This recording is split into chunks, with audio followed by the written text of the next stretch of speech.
आपण पाहत आहात महाराष्ट्र क्रांती न्यूज, आवाज सर्वसामान्य जनतेचा। थांबा थांबा थांबा।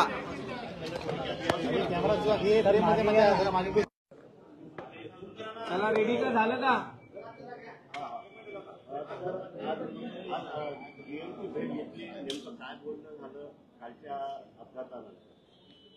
काल जी दुर्घटना घडली त्याच्याबद्दल आम्हाला अत्यंत दुःख होत आहे।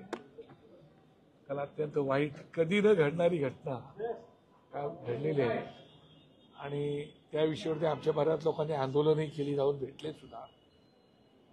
परंतु आम्ही पक्षाच्या वतीने आमचे उपशहराध्यक्ष आणि आमचे उपाध्यक्ष आणि मी स्वतः आज रेल्वेचे जनरल मॅनेजर सन्माननीय मीना साहेब आणि त्याचे सगळेच सिनियर अधिकारी, 5-7 अधिकारी होते, यांच्याबरोबर बैठक घेतली।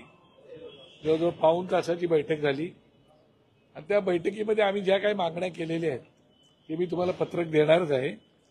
पण त्यात महत्त्वाच्या ज्या मागण्या आहेत त्याच्यात सगळ्यात महत्त्वाची मागणी आहे की मुंबईमध्ये जवळजवळ आता 1.25 कोटीपेक्षा जास्त लोक राहतात। 55-60 लाख लोकांपेक्षा लोक प्रवास करतात रेल्वेने आणि त्यामुळे एवढी लोक प्रवास करत असून जेवढ्या सोयी सुविधा पाहिजे तेवढ्या काही मिळत नाही आणि वारंवार सातत्याने अपघात घडत आहेत।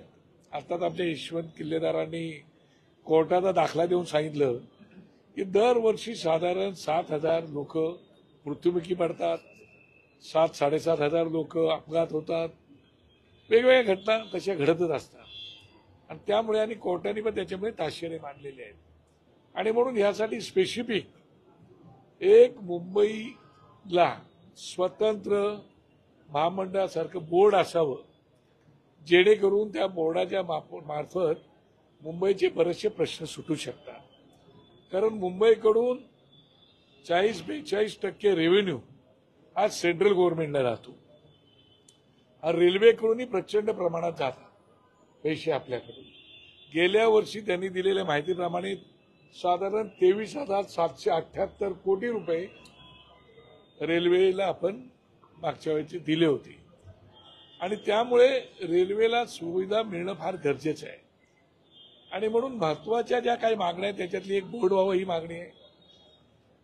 आता त्यांनी घोषणा केली स्वयंचलित दरवाजे आम्ही लावणार आहोत, पण स्वयंचलित दरवाजे लावल्यानंतर त्याचा किती फायदा होणार आहे, लोकांना सफोकेशन होईल, नावे भरून जातील, त्या बाबतीमध्ये आपण काय करणार आहोत। आता काल जी दुर्घटना घडलेली आहे त्याच्यासाठी एखादी इन्क्वायरी कमिटी आपण बसवली का, तर त्यांनी 5 लोकांची एक इन्क्वायरी कमिटी आता चौकशी बसवून त्याचा ते अहवाल घेणार आहे। केवळ अहवाल घेणार हे जरी असलं तर त्याच्यानंतर त्याच्यावर काय कारवाई करणार ते पण महत्त्वाचं आहे।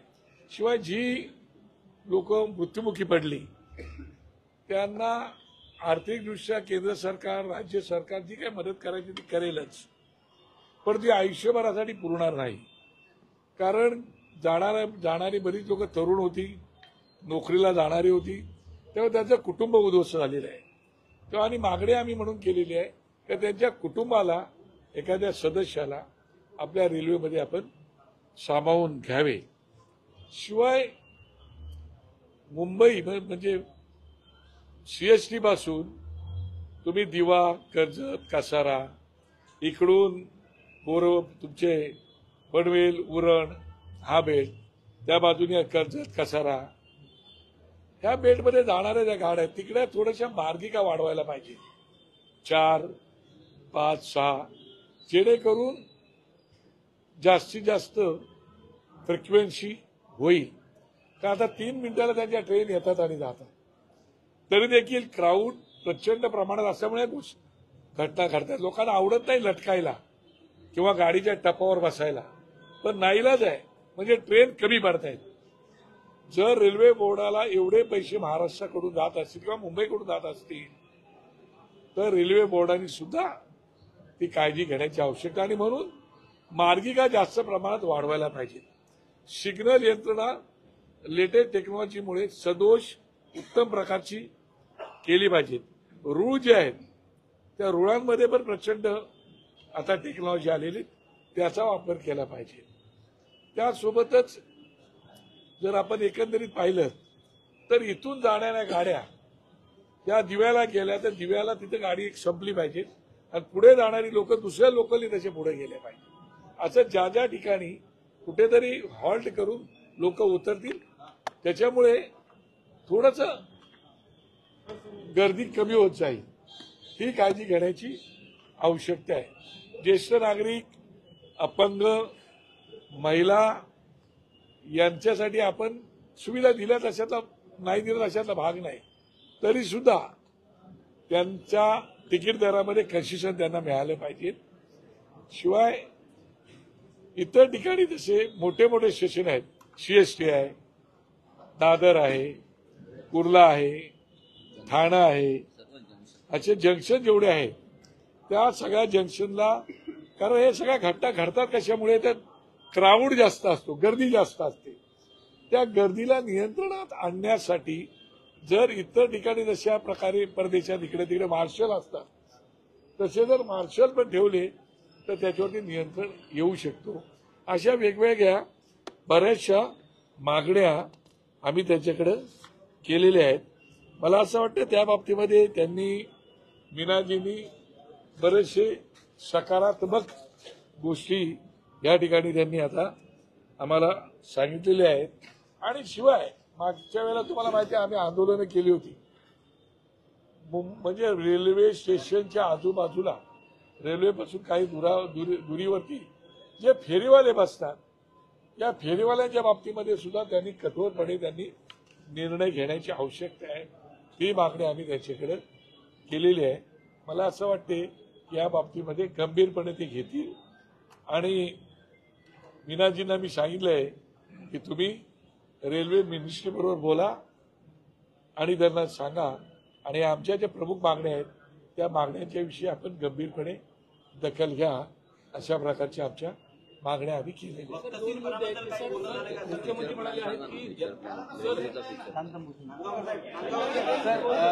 23 फेब्रुवारीला एक्सच्या माध्यमातून रेल्वे संघटनेकडून सेम तक्रार केली होती की मुंब्रा या ठिकाणी अपघात होऊ शकतो, जो रेल्वे जे आहे त्या अपघात होऊ शकतो अशा प्रकारचा, अशी देखील माहिती दिली होती DRM कार्यालयाला आणि एक्स माध्यमातून देखील माहिती देण्यात आली होती. पण कुठलीही कारवाई करण्यात आली नाही म्हणून हा अपघात घडला का? मला असं वाटतं की या बाबतीमध्ये जर निष्काळजीपणा झालेला असेल, नव्हे झालेलाच आहे. जर प्रवासी संघटनांनी अशा प्रकारची माहिती दिलेली होती आणि तरी देखील जर रेल्वेच्या अधिकाऱ्यांनी दखल घेतलेली नसेल तर आता त्यांच्या इन्क्वायरीमधला हा एक पार्ट आहे. त्या अधिकाऱ्यांवरती ताबडतोब कारवाई करण्याची आवश्यकता आहे असं मला वाटतं. कारण शेवटी कसं आहे की सरकार असू द्यात, पोलीस असू द्यात किंवा प्रशासन असू द्या, प्रशासनाचा धाक हा सगळ्यांना असला पाहिजे या मताचा मी आहे. त्याप्रमाणे तो धाक त्यांना वाटला पाहिजे आणि अधिकाऱ्यांनी जी दखल नाही घेतली त्याच्यावर कारवाई झाली पाहिजे. सर्व लोकल ट्रेन या एसी कराव्यात आणि त्याचे जो तिकीट दर आहे तो कमी करावा असं आज मुख्यमंत्री म्हणाले. चर्चा सध्या सुरू आहे. बिलकुल त्या बाबतीमध्ये आम्ही मागणी आता केली आहे की तुम्ही किती, आता त्यांनी आम्हाला सांगितलं महाराष्ट्राला 2,02,55,000 आम्ही बजेट दिलंय, मुंबईसाठी 1,00,000 कोटीचं बजेट दिलंय. हे सगळं जरी असलं तरी सुद्धा लोकांची जी रेल्वेची दरवाढ आहे ती कमी झाली का? ती वाढतेच आहे. तर ती दरवाढ झालेली आहे, ती दरवाढ कमी करायला पाहिजे. स्पेसिफिक ज्येष्ठ नागरिक, महिला, अपंग, विद्यार्थी यांचे तिकीट दर तर कमी झालेच पाहिजे. तर कॉमन माणसाला सुद्धा पासेजमध्ये सवलती दिल्या पाहिजेत. किंबहुना आता सगळ्या ट्रेन जर एसी केल्या तर चांगलंच आहे, पण काही आता स्पेशल डबे आहेत त्या डब्यांना सुद्धा सुविधा तशा प्रकारचे पैसे कमी करून दिल्या पाहिजे. मुद्दा असा आहे की मुंबई लोकलवरती प्रचंड ताण आहे. गर्दीचे लोंढे रोजच्या रोज मुंबईमध्ये आढळतात आहे. जेवढं इन्फ्रास्ट्रक्चर केलं जात आहे ते कमी पडतं. रेल्वे प्रशासनाची चूक असेल पण वाढते लोंढे, वाढती गर्दी, वाढती प्रवासी संख्या जी किती यंत्रणा उभारली तरी अपुरी पडते. त्यावरती काय? याच्यावरती राज्य सरकारचे केंद्र सरकारने नियंत्रण आणण्याची आवश्यकता आहे. परमिट जो आहे, परमिट विजा आपण देतो तशा प्रकारचा कायदा असून सुद्धा त्याची अंमलबजावणी केली जात नाही, हे दुर्दैवाने आहे. परंतु घटनेचा कलम 19 बोलतोय की आपल्याला कुठे जाण्याचा अधिकार आहे, अमुक तमुक. हा जरी भाग असला, आमचं त्याच्याविषयी काय म्हणणं नाही, तरी सुद्धा त्या राज्यामध्ये जाऊन जर अशा प्रकारच्या सोयीसुविधांवरती ताण पडत असेल तर त्या राज्यातल्या लोकांसहित केंद्र सरकारने याच्यामध्ये दखल घेतली पाहिजे, राज्य सरकारने सुद्धा त्याच्यामध्ये दखल घेतली पाहिजे. किंबहुना केंद्र सरकार सोबत राज्य सरकारने सुद्धा या ट्रेनवरती पडणारा ताण पाहता, बसवरती पडणारा ताण पाहता, मेट्रोवरती पडणारा, आपण एवढा मेट्रो उभ्या करतोय, अमुक करतोय, भुयारी मार्ग करतोय, सगळं तरी पण ताण कमी होत नाहीये. मग ऑफिसच्या वेळा बदलता येतील का? कारण तुमची ऑफिसची वेळ एक असल्यामुळे एकदम लोड येतो, लोकांना घाई असते जाण्याची, म्हणून लटकत जातात, टपावर बसून जातात. तर तो ऑफिसच्या वेळेत सुद्धा बदलण्याची, मग ते प्रायव्हेट कंपनीचा असोत, राज्य सरकारचा असोत, केंद्र सरकारचा असोत, हा निर्णय केंद्र सरकारने आणि राज्य सरकारने मिळून घेतला पाहिजे. ती सुद्धा आमची एक मागणी आहे. रेल्वे स्थानकाच्या बाहेर फेरीवाल्यांचा प्रश्न आहे. रेल्वे स्थानकांच्या बाहेर फेरीवाल्यांचा प्रश्न आहे. तर रेल्वे स्थानकाच्या अंतर्गत वेगवेगळे स्टॉलची संख्या दिवसेंदिवस वाढत चालली आहे. मनसेने आज आंदोलन देखील केलेलं आहे आणि हे स्टॉल 8 दिवसात हटवले नाहीत तर ते आम्ही उकडून टाकू अशा पद्धतीचा इशारा दिला. मला असं वाटतं तो इशारा त्यांनी गंभीरपणे घ्यावा.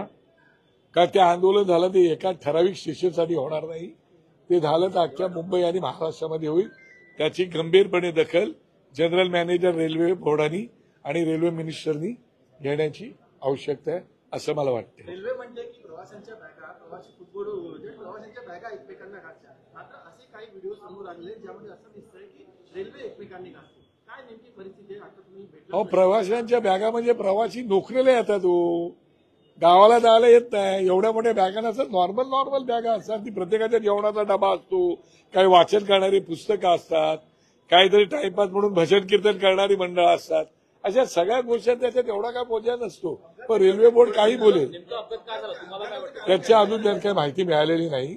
आम्ही हा प्रश्न विचारला त्यांना, तर ते म्हणाला आम्हाला आता इन्क्वायरी 5 अधिकाऱ्यांची इन्क्वायरी कमिटी त्यांनी बसवलेली आहे, त्याच्यात त्यांचा रिपोर्ट येणार आहे, नंतर त्याच्यावरती ते भाष्य करतील. नांदगावकर साहेब, या दुर्घटनेला प्रमुख कारण जे निदर्शनास आलंय लोकांच्या म्हणा किंवा प्रवाशांच्या म्हणा ते आहे रेल्वेचा अव्यवस्थितपणा, रेल्वे वेळेत न येणं हा प्रमुख कारण आहे. आणि याबद्दल मीना काही बोलले का? नाही, मीनानं आम्ही कल्पना दिली की तुमची दर 3 मिनिटांनी रेल्वे येते असं त्यांचं म्हणणं आहे. तर आम्ही त्यांना म्हणालो की 3 मिनिटाची ती जरा वेळ कमी करा थोडीशी, लवकर जेवढी फ्रिक्वेन्सी वाढवाल आणि मार्गिका जास्तीत जास्त कराल आणि कुठे कुठे टर्मिनेट गाड्या जर करता आल्या आणि पुढे जर त्याला लोकल वाढवल्या आणि इकडूनही लोकल वाढवल्या तर मला वाटतं बरंचसं नियंत्रण त्याच्यावर येऊ शकतं. अशा प्रकारची भूमिका आम्ही मांडलेली आहे. वर्षाचा प्रश्न आहे अव्यवस्थितपणा रेल्वेचा. आम्ही प्रवास करतो, तुम्ही प्रवास करता, सर्वसामान्य मुंबईकर प्रवास करतो, पण या एसी मध्ये बसलेल्या अधिकाऱ्यांना याची जाणीव होत नाही. हो, म्हणून आता ही पहिली फार प्रेमाची भेट होती. हा, ते वेगळे विषय असतात. तसे आता हा विषय अत्यंत म्हणजे त्याला काय बोलतात अंतःकरणाला लागलेला विषय आहे.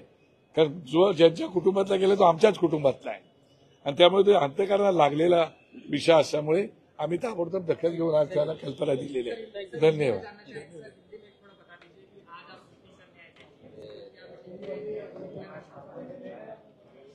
नहीं, आज हम लोग रेलवे के जनरल मैनेजर सम्मानीय मीना जी और उनके सहयोगी जो मुख्य अधिकारी है उनके साथ हमारी मीटिंग होगी. तकरीबन पौना घंटा मीटिंग हो गई. उसमें हमारे शहराध्यक्ष यशवंत किल्लेदार और हमारे पूरे विभागाध्यक्ष सभी थे और बहुत अच्छी मीटिंग हो गई. उन्होंने भी जो भी उनकी गलतियां है उसके बारे में उन्होंने कहा कि हमारी गलतियां हो चुकी है और उन्होंने 5 लोगों की जांच कमेटी भी बिठाई है. हमारी उनके पास मांग ये की है कि मुंबई का एक स्वतंत्र बोर्ड होना चाहिए, रेलवे बोर्ड, जिससे बहुत सारी समस्या हल हो सकती है.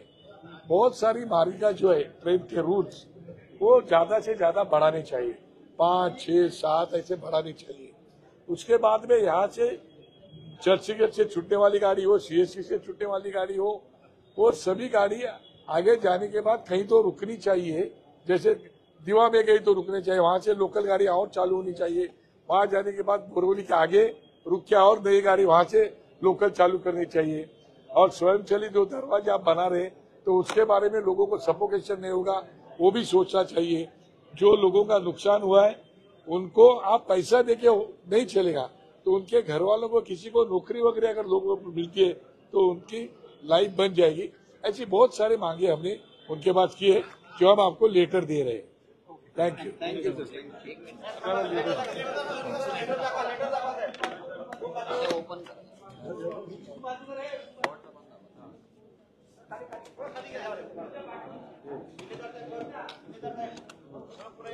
या तुम्ही पण